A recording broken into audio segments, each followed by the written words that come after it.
The wind on that Tuesday afternoon in downtown Chicago didn't just blow, it bit through the layers of clothing like a physical weight, pressing against the chest of anyone foolish enough to be walking outside. For Mark, a 32-year-old construction laborer whose jacket had seen better decades, the cold was just another burden to carry, much like the eviction notice folded neatly in his back pocket or the constant, gnawing worry about his 7-year-old daughter, Lily. He sat on a freezing concrete bench near the construction site, his hands trembling not just from the temperature, but from the exhaustion of a 6-hour shift on an empty stomach. In his hands, he held the only thing that was going to get him through the rest of the day, a brown paper bag containing a ham sandwich he had made with the last 2 slices of bread in the apartment and a bruised apple. It wasn't much, but to a man who hadn't eaten since the previous evening, so his daughter could have breakfast, it looked like a feast. He unwrapped the foil slowly, the smell of the food triggering a painful cramp in his gut,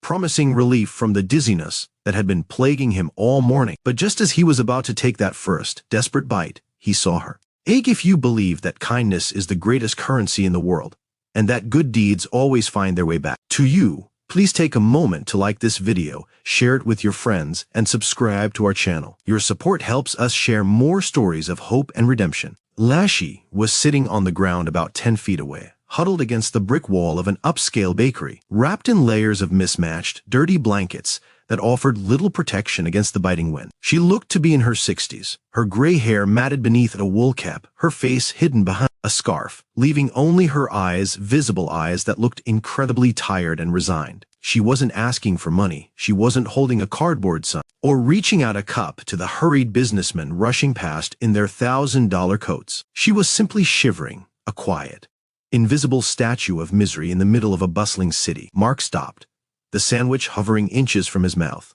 He looked at the food, then at the woman, and then back at the food. His stomach roared in protest, a physical reminder that he needed the calories to keep lifting heavy steel beams for another 4 hours. If he didn't eat, he might faint, and if he fainted, the foreman, a cruel man named Rick, would fire him on the spot. Losing this job meant losing the apartment. It meant failing Lily. The logic was sound, he needed to eat. But then the woman shifted, trying to pull the thin blanket tighter around her shoulders, and a small, whimpering sound escaped her lips, the sound of someone who had given up on being warm. Mark didn't think anymore. He couldn't. The part of him that was a father, the part of him that knew what it was like to be helpless, took over. He stood up, his heavy boots crunching on the salt-strewn sidewalk, and walked over to her. He knelt down, ignoring the ache in his knees, and gently placed the paper bag in her lap. She looked up, startled, flinching as if she expected to be told to move along.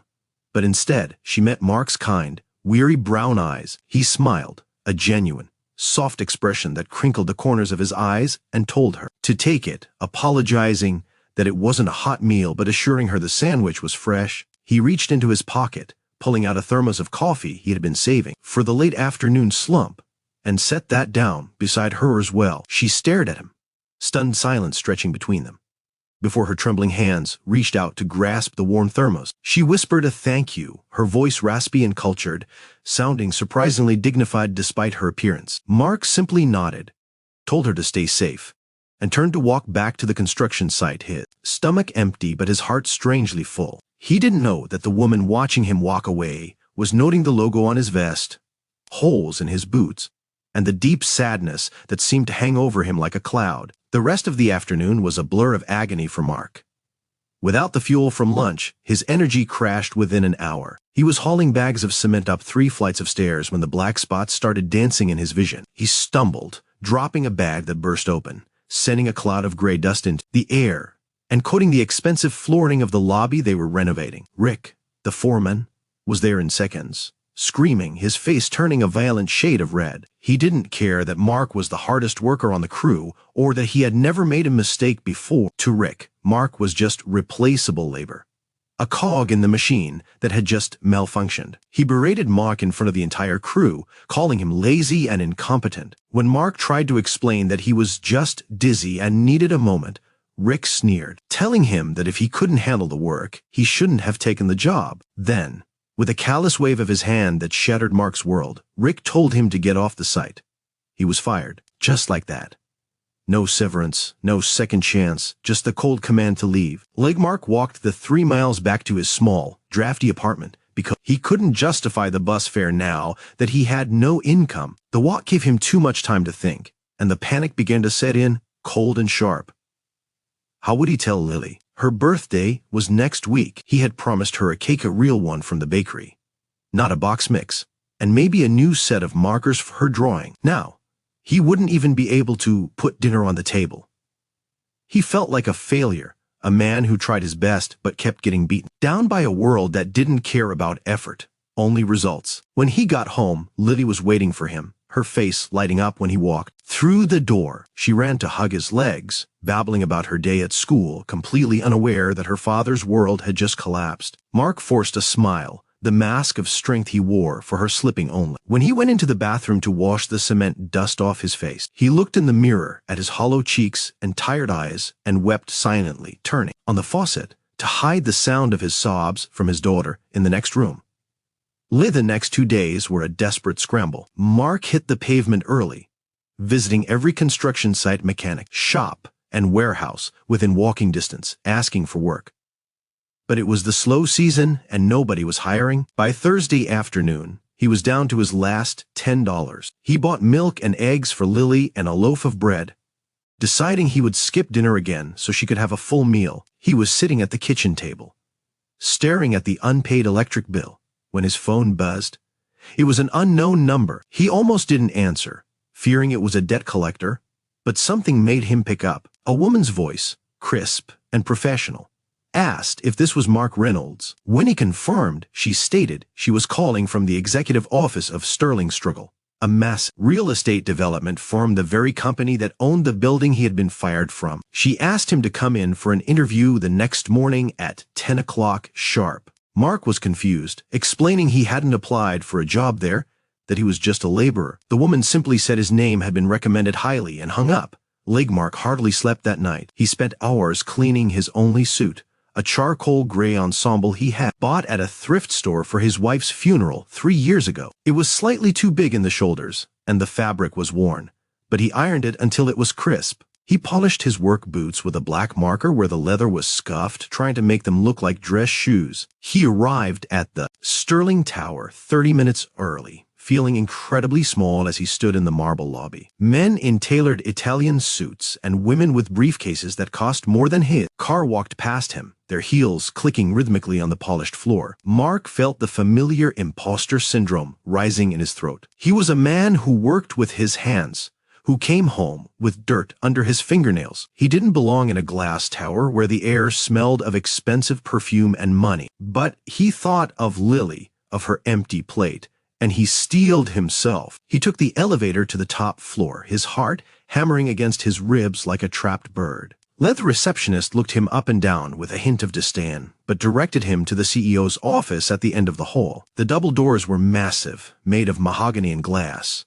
Mark knocked hesitantly and heard a voice invite him in. He stepped inside, expecting to see an intimidating businessman behind the desk. Instead, the leather chair was turned toward the floor-to-ceiling window, looking out over the Chicago skyline. The office was expansive, filled with modern art and awards, screaming of success and power. Mark stood awkwardly in the center of the room, clutching his resume in sweating hands. He cleared his throat, and the chair slowly swiveled around. Mark's jaw dropped. Sitting there wasn't a stranger. It was the woman. The homeless woman from the street.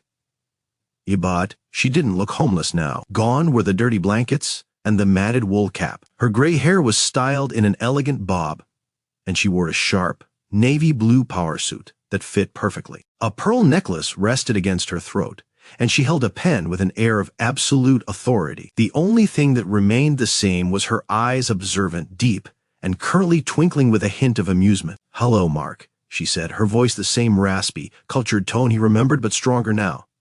"Please sit down." Mark stumbled into the chair opposite her, his mind struggling to process what he was seeing. But you were," he stammered, unable to finish the sentence. She smiled, a warm expression that softened her features. "Cold? Hungry?" "Yes, I was," she said. "My name is Evelyn Sterling. I own this company, and I own the building site you were working on Tuesday." Evelyn leaned forward, clasping her hands on the desk. She explained that once a year, for 1 week, she lived on the streets of the city disguised as a homeless woman. It started years ago as a way to mourn her late husband, who had grown up in poverty, but it became a ritual to ground herself, to see the city from the perspective of the invisible, and to see the true character of the people who worked for her and lived in her city. She told him that for 3 days, she had sat on that corner. Hundreds of people had walked past her. Wealthy executives, tourists, locals. Most pretended she didn't exist. Some looked at her with disgust. But you, she said softly, you were the only one who stopped. And I saw you, Mark. I saw you looking at that sandwich. I could tell by the way you held it that you were hungry. I could tell by the dust on your clothes that you worked hard. And yet, you gave it to me. You gave me your fuel when you had nothing to spare. Mark looked down at his hands, humbled and embarrassed. You looked cold, ma'am. It wasn't right to eat when you were freezing. Evelyn nodded slowly. That is exactly the kind of character that cannot be taught in business school, Mark. Integrity, empathy, sacrifice. I watched you go back to that site and work until you dropped. I also saw my foreman, Rick, scream at you and fire you for a moment of weakness caused by your own kindness. Her face hardened slightly when she mentioned the foreman. Rick has been let go as of this morning. I do not tolerate cruelty in my company. Mark's eyes widened. He hadn't expected that. But that's not why you're here, she continued. I look into your file, Mark. I know you're raising a daughter alone. I know you've been struggling. She opened a folder on her desk and slid a piece of paper toward him. It wasn't a job application. It was a contract. I need a site safety director for our new downtown development, Evelyn said. It's a management position. You won't be hauling cement. You'll be ensuring that the workers are safe, that they are treated with respect, and that the job is done right. It comes with a full salary, benefits, health insurance for you and your daughter, and a company vehicle. Mark stared at the paper. The salary figure listed was more than he had made in the last 3 years combined. It was enough to pay off all his debts, to buy a house, to save for Lily's college. It was a lifeline thrown to a drowning man. Tears welled up in his eyes, hot and fast, blurring the ink on the page. I don't know what to say, he whispered, his voice cracking. I'm not qualified for this. I'm just a laborer. You are more qualified than any MBA graduate I could hire. Evelyn countered firmly. You know what it's like to do the hard work. You know what it feels like to be treated poorly. You will protect my workers, because you are one of them. And you are a good man, Mark. A good father. That is the qualification I care about. She stood up and walked around the desk, placing a hand on his shoulder. You saved me from the cold that day, Mark. Not just with the sandwich, but by acknowledging my humanity. Let me do the same for you. Mark stood up, his legs shaking, and shook her hand. It wasn't just a handshake, it was a pact, a promise of a new life. He signed the contract with a trembling hand, the weight of the last few years lifting off his shoulders, leaving him feeling lighter than air. Leo and Mark left the building. The wind was still blowing, but he didn't feel the cold anymore. He walked to the nearest bakery, the expensive one he had sat in front of days ago, and bought the biggest chocolate cake they had, along with a box of pastries. He took a taxi to Lily's school, arriving just as the bell rang. When Lily walked out, her backpack looking too big for her small frame, she saw her father standing there, not in his dirty work clothes, but in a suit, holding a white bakery box and smiling like he hadn't smiled since her mother died. She ran to him, and he scooped her up, burying his face in her hair. Daddy, what happened? She asked, looking at the cake. Did we win the lottery? Mark laughed, a sound of pure, unadulterated joy. Something like that, baby, he said, kissing her forehead.